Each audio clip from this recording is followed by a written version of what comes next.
future for them, their families, their communities, and broader society. This is us, Old Mutual Ghana, 10 years of greatness. How about a resounding round of applause? Is that all you can do to celebrate the impacts that we've had?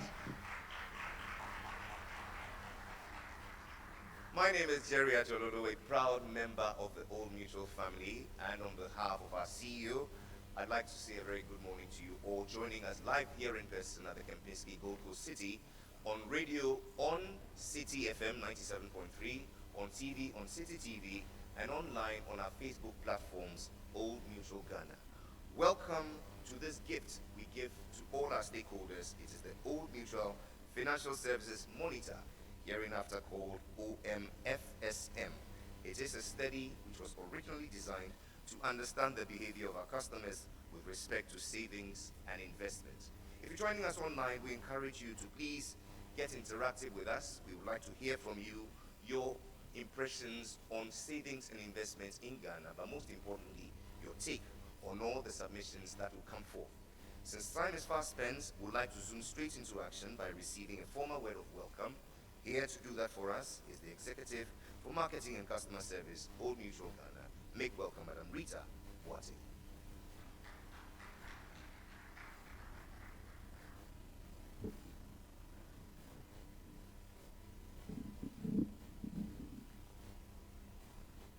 Good morning, everyone. Jerry, thanks for doing the opening prayer. So last week I was at an event where I was asked to do the opening prayer and welcome address. I forgot the prayer, but I did a welcome address. So, Jerry, thanks for saving me this morning. Good morning, ladies and gentlemen, distinguished guests, media, colleagues from Old Mutual Ghana, and all our invited guests.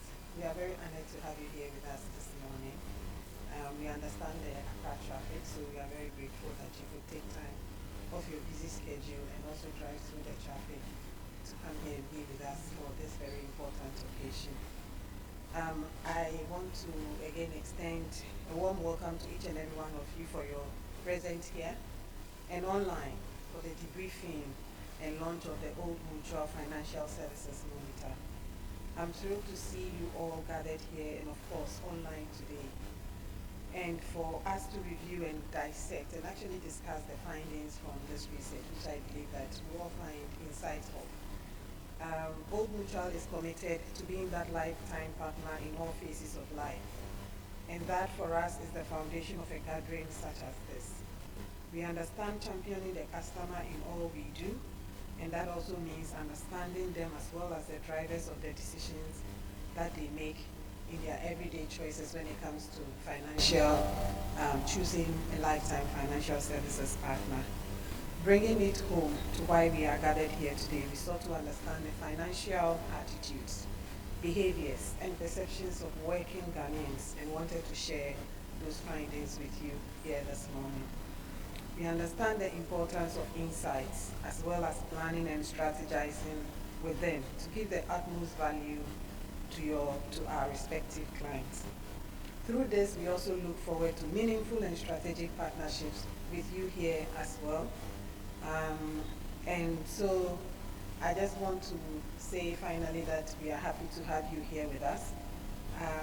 I will entreat all of us to just pay attention, give ourselves the next 1 hour, enjoy the session, and also, like Jerry said, let's see how we can use this research to further the cause of how we are driving financial inclusion and also making sure that we have the right financial services and support for Old Mutual clients and Ghanaians as a whole. Thank you very much and enjoy the program.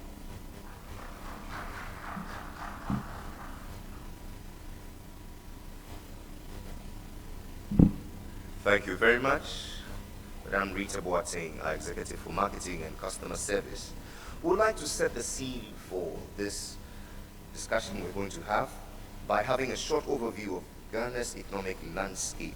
Here to do us the honors is an economist and senior lecturer at the University of Ghana Business School. Would you please make welcome Dr. Patrick Opoku Suming.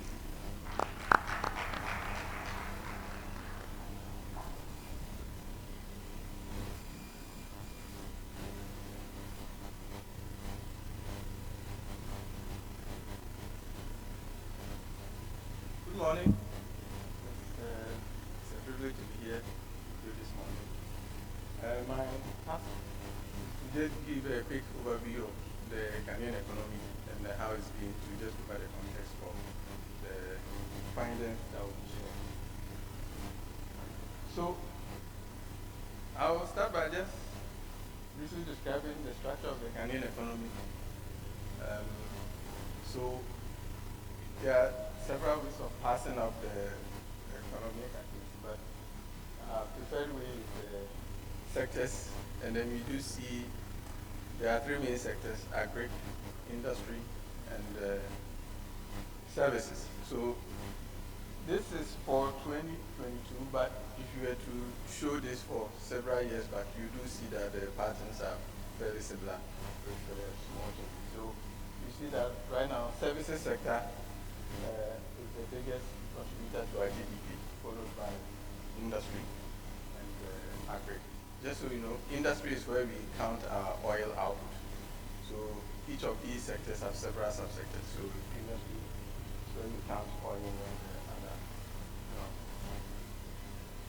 And then also just to give you a sense, there's always a lot of conversation about the role of informality in the Ghanaian economy. So if you look at contribution of the informal sector to employment, it's relatively high, upward of over 50%. But if you look at informal sector's contribution to GDP, it's roughly under 30%. And so this graph is just showing you how it's been changing over the last decade or so. So the informal sector is big in terms of employment and also the number of enterprises. In fact, at the last count, about 90% of all enterprises in Ghana are informal. That's from the Ghana Fiscal Service. But if you begin to look at it in terms of output, you see that it is relatively low. It just tells you that productivity is relatively low in that sector. So briefly, let me talk about what the economy has been in recent times. I think if you've heard anything about the Ghanaian economy, you would have heard that we haven't been in a good place in the last few years. We are currently in the ninth program. So the economic activity has really slowed down since the COVID. Now, before the COVID, we were growing at roughly 7%. Since then, we are doing under 3%. So economic activity has really slowed down. And it also has implications for incomes of households as well as profitability of business. Why that is happening, we've seen that cost of living has risen rapidly.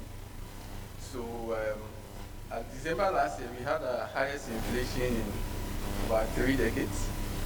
Just this month, the Fiscal Service tells us that we've managed to reduce the inflation rate from about 54% to 35.2%. And then interest rates are also really high. They close to historic high. In a bit, I will just show you some graphs for this. Then the currency hasn't been doing so well. In fact, if you look at from the time we did redenomination in 2007, and you look at the cumulative depreciation of the currency up to 2019, in the 3 years since, the cedi has lost more than what it lost in the depreciation. That just tells you how unstable the currency has been.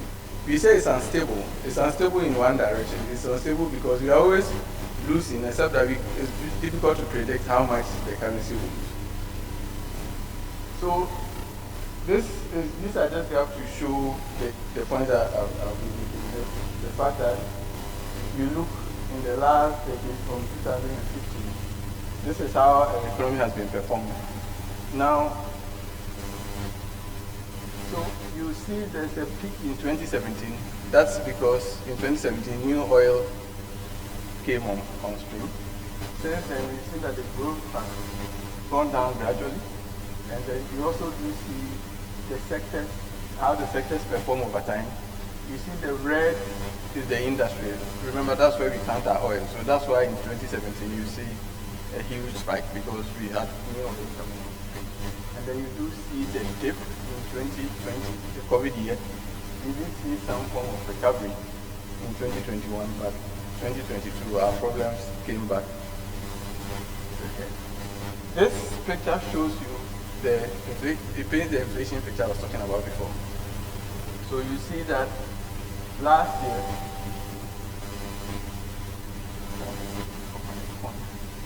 so 2022, towards the far right, you see there's a peak there. That is the highest we've had since the early 2000s. And then since then, as the graph points out, we've seen some gradual moderation, but still way higher than what our historical average is like, as well as what the target is. These are a series of graphs that shows you different interest rates within the economy, and then how they've been behaving over the recent past. You close your eyes, you could see that the main thing you see is that there's almost everything rose at some period towards the latter end. That is 2020 last year. So look at the monetary policy rate. It's been rising. Yesterday the committee is meeting again. We are waiting to see what they will do. But the benchmark, so that's more or less the benchmark. Then there's the Ghana reference rate, which is more or less the current base rate for banks. It was also rising in 2020. You do see the average lending rate also spiking, and then the interbank rate also spiking. So you do see that a few of the rates have trended down since the height of 2022. So in 2023, we see some of them heading down. But it generally gives you an idea that cost of doing business, the cost of credit in this country has really risen sharply in recent times. And now I was talking about the currency. So we start from the last time we have the current Ghana cedi, that's 2007. So this is currency. So this is CD, the amount of CDs you need to buy $1. So it means that higher value means the CD is performing worse.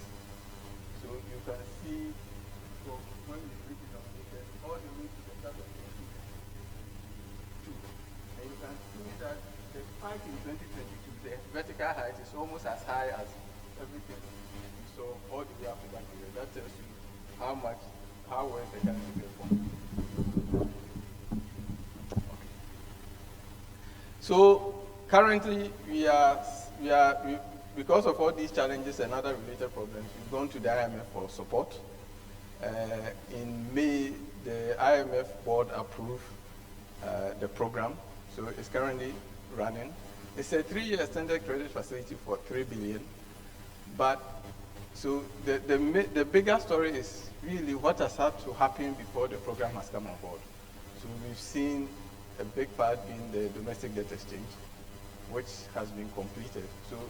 So there's a general attempt to restructure our debt. Ghana's debt has completely become unsustainable.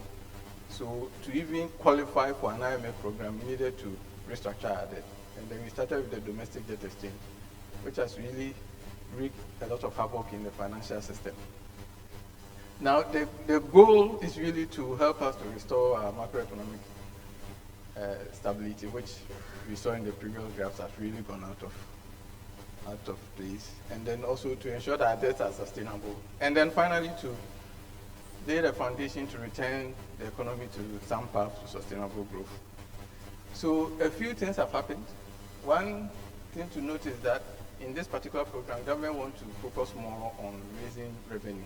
So there's a greater emphasis on raising revenue versus cutting expenditures. So that is pretty clear. And then currently, we've sort of completed our domestic debt exchange program. So essentially, people and institutions have taken some haircut, depending on how you define it. But we are in the midst of trying to get our external creditors to agree some favorable terms. That's still ongoing.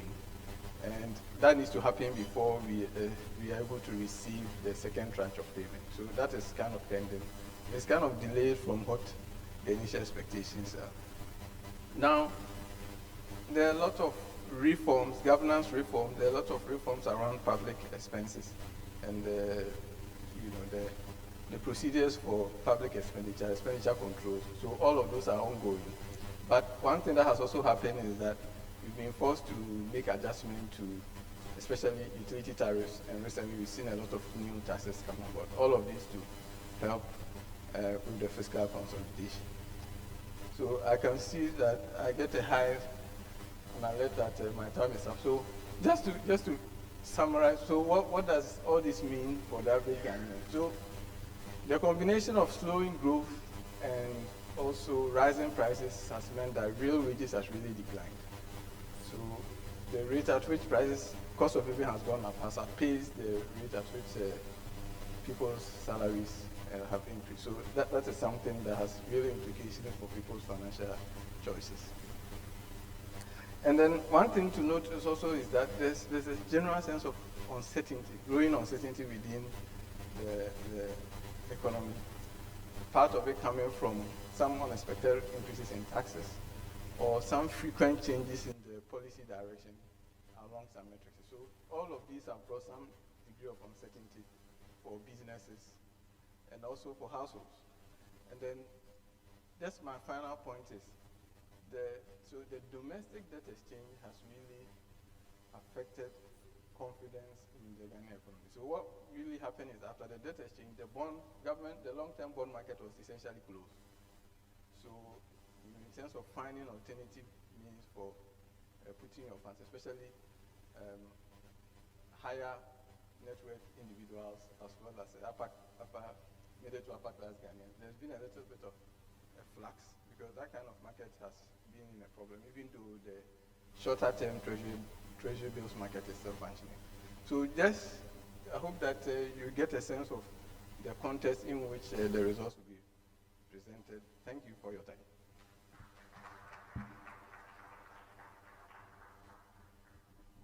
We're grateful to you, resource person, the economist and senior lecturer at the University of Ghana Business School, Dr. Patrick Opoku, assuming clearly painting a picture of Ghana's economic landscape.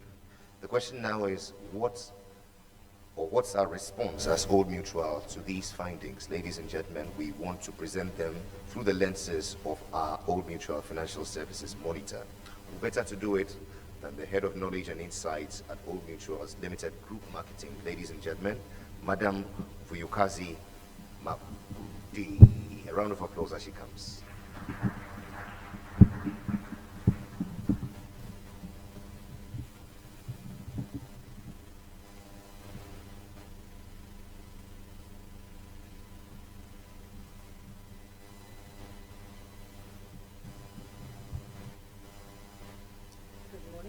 Gentlemen, I am hoping that someone has the clicker. I'm praying to Rita's point that there is a clicker. My name is Vuyokazi Mabudi. You were close there. I'm hoping that there is someone who's going to do a naming ceremony for me. I saw a thing online. It's not my first time in Ghana, but I saw a thing online about naming ceremonies that cost thousands of cedis. So I'm hoping someone will give me a free naming ceremony. It is my pleasure and my honor today to present to you the findings of our first Old Mutual Financial Services Monitor in Ghana. We have run the study across 4 markets across Africa, so South Africa being the one, Namibia, Kenya, and Ghana being the 4th and sort of the anchor for us in West Africa. And I guess a question that many people must be asking today, and this has been answered to an extent, is why do we do this kind of study? Why do we share this kind of data? And really for us, the reason we are intent and committed to building the collective intuition when it comes to people's financial behaviors and attitudes is because it directly impacts people's actual behavior and financial wellness. And that's what we are interested in. We are in Ghana, we are committed to that. We have been here for 10 years, we'll be here for many, many more years. And a financially well Ghana for us is a great place to be. And so that's what today is about. It's really saying, you've seen from the doctor who shared some of the economic indicators. Now you're going to see a bit more of that texture and the context from a consumer perspective and how people are responding to the environment that they find themselves in right now in Ghana.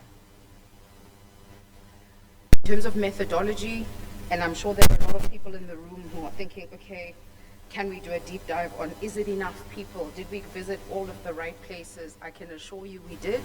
All of the research that we do when it comes to the Financial Services Monitor is at a 95% confidence level. What that means is that we only have a 5% margin of error. And so for Ghana, this is, as I mentioned, our first time doing the study. We went across the country to both urban and peri-urban areas. We focused, and this is really important as we get into the results, we focused on a cohort of the population that is economically active. So we define them as working Ghanaians. They are both informal and formal sectors, but they are by design, and this is intentional for us because we want to be sure that what we're playing back and we're sharing with you is the portion of the society that's economically active at a level where it starts to, be of interest to financial services providers, to various regulators, etc. Our sample size is just over 500. As I mentioned, we have a 5% margin of error, and we're quite comfortable with that. This study was done face-to-face, so every single person who answered this survey was actually surveyed face-to-face. And finally, every single person who participated has a minimum income of 1,000 cedis a month and upwards. Getting into the key insights, and I'm sure as you're looking at this image, you're trying to make out exactly what you're looking at, but I think it's a very apt picture of what is happening right now for working Ghanaians. And that is a tale of tensions. People are stressed and savvy, people are hopeful and despondent at the same time. There are many things all happening at once. Things are hard and they're getting better. And I think you will see this theme of a tale of tensions playing out as we continue. But this really for us was such a great picture of what is actually happening for the average working Ghanaian. Starting off, and we've just spoken to some of those economic indicators, unsurprisingly, the confidence in the economy for Ghana is at 17% on average. When you look at younger people, so those are people between the ages of 25 to 29, that confidence level goes down to 12%, which is actually the lowest we've seen amongst young people across the four countries we've assessed. And that again can be attributed to the high unemployment rate at a youth level.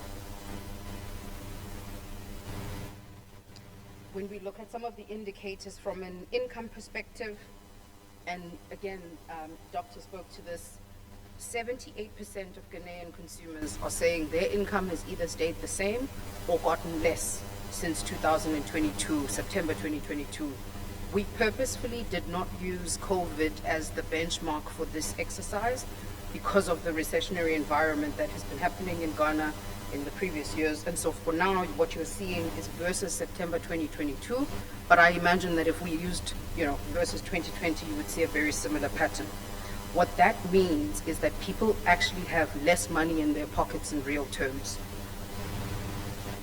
And connected to that is the financial stress levels. So Ghana, and this is unfortunately a statistic that I think should concern people, is out of the 4 countries we surveyed, has the most financially stressed consumers across the 4 countries.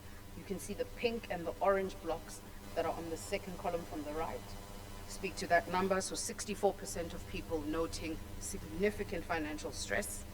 And you can see again across the other countries, still quite high across the board, across the continent, but Ghana specifically really standing out when it comes to financial stress. And a big correlator to that is the priorities. So income security is the absolute #1 priority for Ghanaian consumers. And so that financial stress is directly connected to people's concerns around their income. 40% of people are saying that actually their #1 worry is losing their income or their job. And so again, if you connect that back to the stress that we just saw, second place is tied in terms of cutting expenses and making sure that your investments are secure. And then in third place, you've got emergency savings, and we're going to talk a bit about the savings picture in a second. When we get into sources of income, so we've spoken to one, people are stressed, their income has actually gotten less or stayed the same, and now you're starting to see where does that income come from, and this is where you start to see a bit of the texture come through. concerningly for us, and when we play back these results, 54% of Ghanaians are saying their income, actually their source of income, is their personal savings.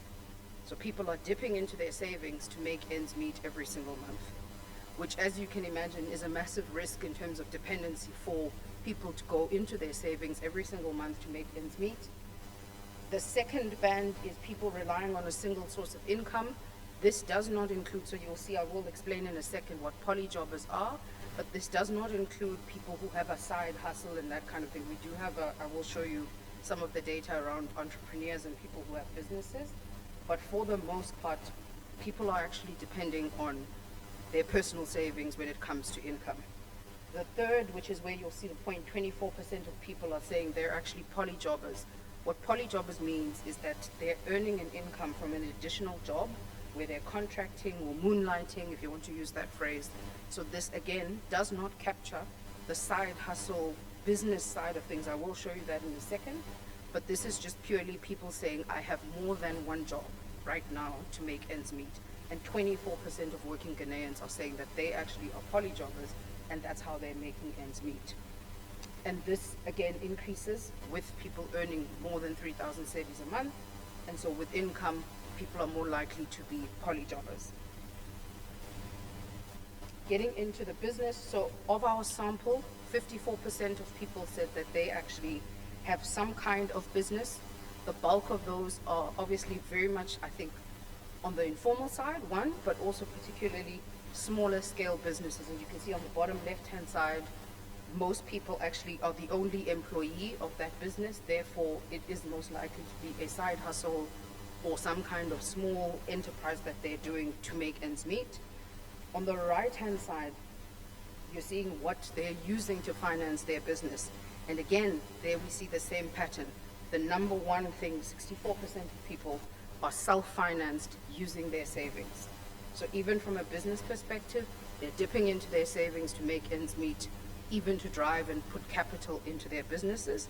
Only 1 out of 10 people will actually note taking funding from a financial services provider. When it comes to debt, and this is quite interesting, I think, in light of what was shared this morning around the ability to access debt and the debt reform that's currently taking place. But what we've seen actually is that versus the other countries that we've surveyed, Ghana is actually quite standout in the sense that servicing debt is the lowest component of people's household income. So what you're looking at here is, out of your entire income, what are you using for living expenses? What are you using to service debt? Insurance and medical aid, and then finally savings. And so you can see the picture for Ghana is quite inverted in the sense that people, one, are more inclined to use their money for savings, which, now that we understand that they're also using their savings to pay their expenses, makes sense. But the component of their monthly expenses that they use for debt is significantly lower than what we've seen in any of the other countries. And servicing debt is actually only 9%. 1 in 4 consumers are likely to have a loan of some kind. A lot of these are driven by informal lending, so it's not people taking money from banks. They're taking it from family, friends. Susus are now a measure of lending as well. And so that, as we've spoken, the debt rates and the interest rates, make it unappealing to use the formal sector for debt. When we look at what people actually use that loan or that debt for, you will see for the most part it's actually related to unexpected expenses. So those expenses can be things like medical help, it can be things like repairing and maintaining things in the house, school fees, cell phone, tablet, or technology item, making everyday expenses, kind of paying for things exactly what food, etc. that they need. And then finally also funding their business, and you'll remember the chart I shared saying people are actually funding their businesses from their income. You can see here as well, when they do take some level of debt or a loan, they are using a big portion of that to either buy stock or buy equipment for their business. When we look at that same chart that we were reflecting earlier, now we're looking at the savings component. And again, I think what stands out for us is a quarter of household expenses when it comes to Ghanaian consumers are being used and being kept aside for a savings perspective. The challenge, however, is that this is very short term. So this is not people putting money away and investing it for 20 years, 15 years, etc., in long term, high interest gathering saving or investment platforms. They are short term, save it today, use it next week kind of environment that they're in. And so really the job to be done here is to make sure that we can start to find that balance between the short-term priorities for saving versus longer-term things like retirement, education, etc., that will in the long term benefit customers. Just to reiterate that number so you kind of keep it in your head, 61% of Ghanaians tapping into their savings every single month to make ends meet. How do people save? Again, quite interesting when you look at the multiple mechanisms. The bulk of people are using both informal and formal. So banks, susus, unbanked cash, which is kept in a susu box or just kept in the house in any form. The main detractors when it comes to formalized institutions for saving come down to three particular things. One is relevance in terms of, is it actually the way that I want to save? Two is affordability. The charges, etc., are too high for people. And then the third thing is a lack of trust. And so people not being sure that their money will still be there next year or in 2 years' time when they save through a financial or formalized vehicle. Getting into the informal savings space, unsurprisingly, obviously being a member or a part of the SUSU, very, very common. A lot of people are using collection agents, whether that's through mobile money or physical collection from agents. That is the big part of that. And then the reasons for being in a SUSU, again, playing back some of what we've already heard. One, it's more flexible, it's affordable, and then third reason, it gives you access to loans. So people are still depending on this informal savings vehicle, not just because of the benefits of affordability and flexibility, but also because it gives access to loans. When we look at people's savings goals for 2023, and so we asked the question of what are the savings goals for the long term and then also in the next year, 6 to 12 months. And what you see there is actually across the board, children's education comes up at top, medical and health expenses are second, and then the third thing is saving for a family's future or something to do with their family. You will also note, and again, I'm purely sharing just some of the highlights. What will be available on our website is the full report, which you'll be able to see a lot more detail and data. But one of the things that we found is that 21% of people have actually cut down on their health insurance in the last year. And in connection to that, they're then spending their savings on health insurance health emergencies or health expenses. And so there is that connection that's happening with regards to that.